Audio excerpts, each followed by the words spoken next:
There. I don't want to push record with my glove on anymore. Like, oh, I'm glad I saw it didn't actually record. That would have been embarrassing for the two of us because it wouldn't have recorded. So we got out of Nocturnal Animals. It's hilarious. I don't know about you. I'm a little depressed. Well, I enjoyed the hell out of that movie. You know, there's a lot of positives, and I'm not saying the movie's positive because it is not. Oh no! It is a fucking downer. This movie will haunt you for days. But though we'll talk about it here in a bit.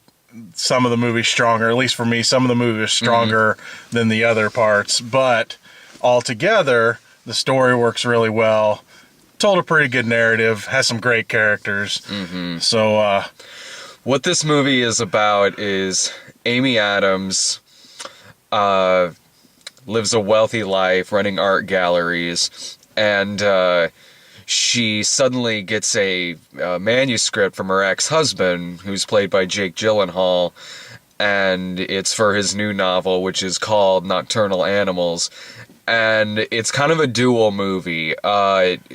I would say a bulk of it, I would say the most screen time is probably what we're seeing from the novel. Yeah, like the story within a story kind of thing. The story within the story, which is a revenge story in which Jake Gyllenhaal is with his wife and kid, and they're ran off the road by a group of rednecks led by Aaron Taylor Johnson. And you know, it took me a while to figure out that was him, by the way. I saw right away because I noticed his name in the opening credits. So if I didn't see his name in the opening credits, it might have taken me a while. But for a lot of reasons, honestly. One, he looks a little different in this movie, and also he's kind of hit or miss in his movies, and he's great in this. Yes, very. So his wife and daughter are raped and murdered, and then the rest of that has to do with him working with a cop who's Michael Shannon to at first bring these guys in and have them arrested, the ones who did it. But then it turns into a little more than that. It turns into like, we're gonna find these guys and fucking kill them. Meanwhile, we're also seeing how the story's affecting Amy Adams' character. We get to see a lot of stuff from their past, their marriage, what broke up their marriage, things that are going wrong in her current marriage to Armie Hammer. Goddamn, I love Armie Hammer. I love it. Anytime he shows up in a movie, that man is a treasure. I didn't even know he was in this until going to see it, but I'm like, fuck yeah, Armie Hammer's in this movie. Man, there's a lot to this movie. Yeah, we were talking before. I was like, yeah, this is probably going to be one of those ones you can't take a lot of bathroom breaks to. Because if you miss anything in this movie, you're going to be lost. I'm so glad I got all my urine out of my system in Office Christmas Party. Because I kind of had to use the restroom in a lot of this, but I'm like, I can hold it. I can hold it. I just won't go back to my diet root beer until after the review. Because, man, do I not know where this movie is going. Yeah, you lose any of this movie, you're going to be lost. Because you have to be there for every beat. You have to see how the story progresses, how it affects Amy Adams' character throughout the whole thing. Because you start to see a lot of parallels, and especially with shots. They show him the bathtub at the same time in the story and in real life, and a couple other things in bed, and a couple other things. They start paralleling things, but yeah, if you miss any of this, you will be totally fucking lost. This does something that I was noticing throughout this movie, and it has to do with characters' eyes. It's just how it's filmed. It's like I can't put my finger on it, but it's how it's filmed. It's how it's shot. It's every character and their eyes in this film seems to kind of just tell you everything you need to know about this person. Yeah. Whether they're disturbing, whether they got some like dark backstory or maybe some troublesome news that they've gotten in their life or something. Like, goddamn, this movie films eyes in a way that's haunting. The movie itself is really fucking haunting. Yeah, it's oh God, I mean this is the kind of movie that s- s- would-be screenwriters out there, people who want to get into writing, want to get into telling something that I haven't seen anything like this in theaters this year. This movie should be inspiring Yeah. for those people. You know, you mentioned the eyes. They do kind of bring up eyes in the movie. Yeah. They talk about Amy Adams' character's eyes and how it reminds Jake Gyllenhaal's character of her mother. Yeah, So Laura Linney. they may have done that on purpose, Uh-huh. just because that way you would start looking at eyes. Yeah. Because he's right. I mean, and the character of Michael Shannon. Best character in the movie. He's my favorite character in the movie. I love me some Michael Shannon. And his character's eyes, he's always intense Yeah. in movies, but here he plays, I guess you'd call him like a detective, and his character, the story that's in the story takes place over a year or so. Yeah. Because there's the event that happens and the investigation. They kind of skip a lot of it, but they tell you, I talked to you a year ago or something like that. Well, his character develops lung cancer. And so he just doesn't give a fuck. It gets to a point, the good kind of Michael Shannon, where you want Michael Shannon to be. Yeah. The Michael Shannon that doesn't give a shit. Yeah. And does what Michael Shannon wants to do. Doesn't give a shit because he's going to die soon, so he figures, you know what, if I'm going out, I'm going to take a few rapists with me. There's a few times before we find out he has cancer, there's a few times I was saying to myself, he's been coughing a little bit. They kind of give you some hints. Yeah, and I'm thinking, they do. Oh, I hope this is where it's going. Yeah. And sure enough, it goes there. And as a big fan of Michael Shannon, I was quite excited. That brings me to my only real problem with the movie, and this isn't a big problem, is that I was more invested in the story inside the story. I would have loved to have seen that fleshed out into a movie. Well, Not saying I didn't like the other stuff. Yeah. Not saying it didn't work together. No, like It's just I liked what was going on there. That I would have loved to have seen that as a movie. That being said, this is still a really good movie, and it's still worth checking out. in a movie like this that really has dual things going on, you're probably going to like one thing slightly more than the other. But in this, to me, in this, they both complement each other. Yes. Well, they make it the unique film that it was. Now, if it was just this story about Jake Gyllenhaal and Michael Shannon, yeah, it would have been good. Yeah. But it would have been something we'd seen before. It would have been something like Breakdown, but with like rape. Yeah. Like, I mean, like it would have been perfectly fine. Yeah. It still would have been suspenseful, but you know, it would have been the kind of thriller that I'd seen before. Now, a movie that did something like that badly and this does incredibly well, a movie that I thought did this really badly was the number 23. You remember that with Jim Carrey? Yes. And I remember in that movie, I was like, you know, the fake story that it's showing in here is I'm kind of interested in it, but this means something. The number 23 plus this and this. I'm like, I don't give a shit about that. But I'm like, the stuff in like where he's kind of a killer in the story within the story, I'm like, I kind of like that. I'm glad it was the way it was, because it's like, look, I never thought I would see like Mulholland Drive meets Straw Dogs in my life. And I kind of did a little in this film. Yeah. There's a couple of qualms that I have with it. As great as this movie is, it has one of the worst opening credit sequences for a great movie I've ever seen. Yeah, that opening sequence started happening, and it was burning holes in my eyes. And you didn't know where the hell it was going. And then when it kind of showed where it was going, I'm like, okay, look. You didn't need that. This is like opening Blue Velvet with my grandma dancing naked with sparklers on there. It's like, look, I'm still going to think it's a great movie because it's Blue Velvet, but I'll be like, yeah, you could have done without my grandma dancing naked in front of the camera before the film. Yeah, it has something to do with the art show that Amy Adams' character's showing, but it's like, you didn't need it. It could have had... At least... Not as excessive. As the first images you see in this very disturbing film. Look, maybe the opening was put there because it's starting out making you slightly concerned and uneasy. It wants to start out making you feel a little uncomfortable. It's like, okay, if that's the point, I get it, but this movie still would have worked regardless.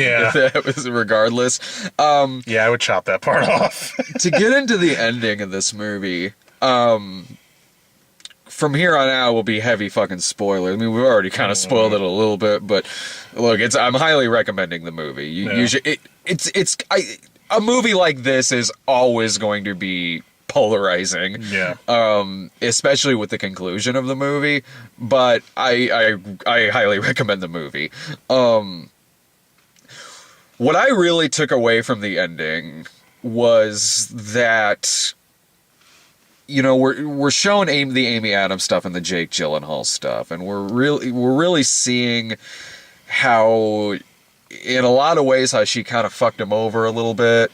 Like, it takes two to make a divorce, but we're really kind of seeing really just a lot of kind of bad shit that sort of happened here.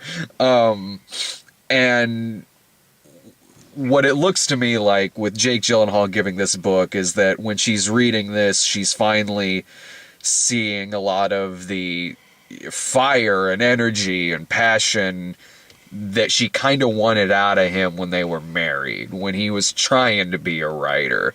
And now in present day in her life, things aren't great. She has another shitty marriage. Her husband's cheating on her. She's not exactly happy. So what it seemed to me from the ending was just kind of a final fuck you from Jake Gyllenhaal's character.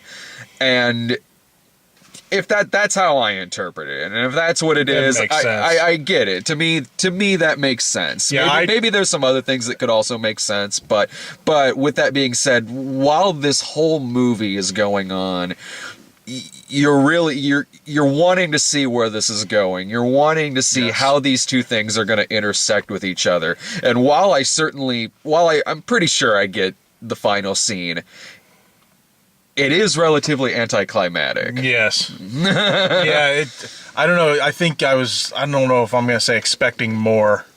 I wanted more. I was expecting a resolution between the two characters.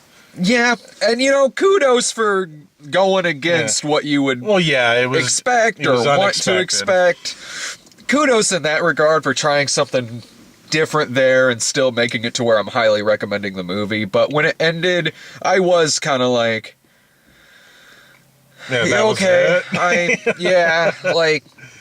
I wanted a little something more there. I'm not saying I wanted something incredibly cliched. I didn't want that necessarily. It wouldn't have fit this movie. No. But you spend this whole movie like it's unpredictable. You can't wait to see where it goes. You're hoping it's gonna end somewhere powerful, and it just has one of those endings where you're just like, huh.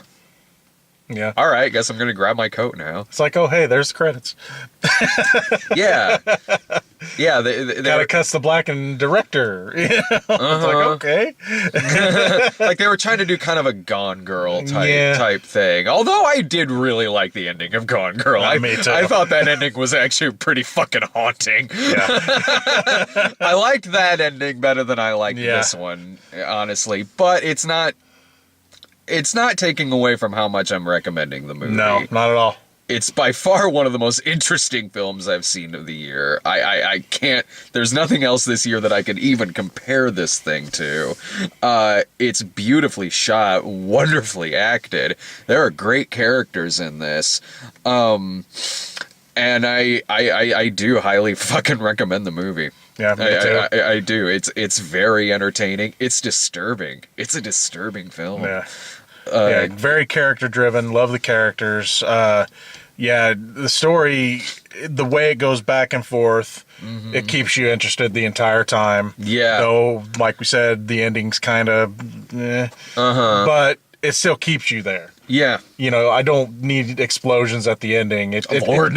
I mean, I guess you could look at it this way. It kind of took it, it had an artsy start, if you want to call it art.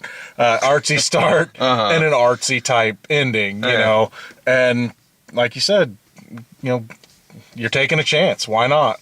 You know, especially if you're taking a chance on everything else in this movie. Then you know what? Fucking go for it, man. Yeah. I never saw the director's other movie, Single Man. Did you see it? It doesn't ring a bell. I remember the movie, 2009. I think it was like 2009 that movie came out. I remember it, and I remember that being kind of polarizing when it came out. You kind of loved it or sort of was like, I don't get it. But I never saw it. Yeah, I kind of want 100%. to after seeing this. Tom Ford's the director's name. Did you like it better than the other Gyllenhaal movie you saw this year? Demolition? I didn't see Demolition. Anything's better than Demolition. Oh, is Office Christmas Party better than Demolition? I'm talking Gyllenhaal stuff. No, I don't know. I mean, I got Demolition, just a different animal. It's just a weird story. It's been a long time since I've seen it, so I don't remember everything. They forced a lot of stuff in that movie, like forced of a lot of emotions. I missed it when it came out. I can't stand movies that force emotions down your throat. You should feel this way. I can't stand that. And that's the kind of movie it was.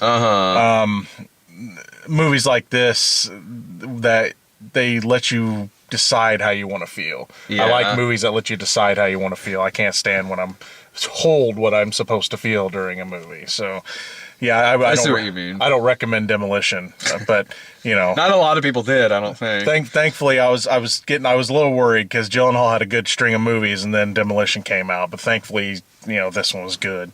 And technically, you know, he was two different people in this movie. So Yeah. he was great in both. He was the husband or the ex-husband, and he was the main guy in the story within Tony. a story. So and he was great in both. Yeah, two of the best movies playing in theaters right now are also Amy Adams movies. Yeah, that's Arrival and Arrival in this. So both I'd recommend. So I love Arrival too. This is the better Isla Fisher movie that's playing now. As opposed to, what am I saying? Keeping Up with the Joneses isn't still playing. I doubt it's still there anymore. In cities that still do the second run theaters, maybe, possibly. Look, like if you're sold on the concept, if you're sold on the trailer for this, yeah, go for it. I mean, just in general, I'm highly recommending the movie. But I mean, like, you know, it's the kind of movie where it's, if I'm talking to somebody on the street or something like that, or talking to a friend, I'd maybe want to know what their taste in movies is before I would say, like, because I'm not going to go recommending my aunt see this movie. Well, no, it's not going to be. It's not going to be for everybody. But if you like engaging type of movies, if you want to be disturbing, shit, dark, man. I would say watch it because Michael Shannon's awesome. Fuck yeah! But I say that about every Michael Shannon movie, whether it's good or bad. So. My review of Man of Steel, I was like, well, Michael Shannon's great. Yeah, it's fucking Michael Shannon. He was probably also one of the best parts of fucking Batman v Superman. He didn't have any fucking lines in it. Yeah, he's still one of the best parts. He was a corpse. He was a corpse. Well, he's still better than Jesse Eisenberg. Yeah. Let's see. Next, so any other final thoughts on it? I think I said mine. I highly recommend it, but be ready for something dark if you see it. Oh yeah. But yeah, you will be thinking about it after, and you will be discussing. It's definitely a movie that after you see it, you're gonna discuss it with whoever you saw it with. Whether you like or dislike this movie, it's gonna stick with you. Yes. And next week is Star Wars, Rogue One, and La La Land, and Collateral Beauty. Yeah. Collateral Beauty also, I think, is next week as well. So a few stuff coming up next week. See ya. Later.